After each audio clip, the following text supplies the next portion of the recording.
ગુજરાતમાં દારૂબંધીના કડક અમલ વચ્ચે બુટલેગરો દ્વારા અવનવી તરકીબો અજમાવી દારૂ ઘુસાડવાના પ્રયાસો કરવામાં આવતા હોય છે।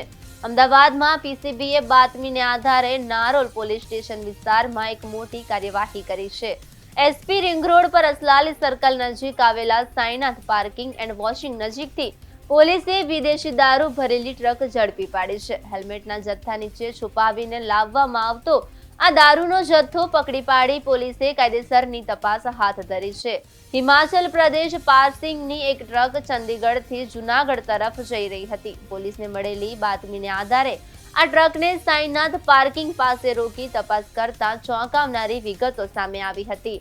ટ્રકમાં ઉપરના ભાગે હેલ્મેટના બોક્સ ગોઠવવામાં આવ્યા હતા, જેની આડમાં નીચે વિદેશી દારૂનો જંગી જથ્થો છુપાવવામાં આવ્યો હતો। પોલીસે ટ્રકમાંથી વિદેશી દારૂની કુલ 10,749 નંગ બોટલો જપ્ત કરી છે, જેની અંદાજિત કિંમત ₹63.86 લાખ છે।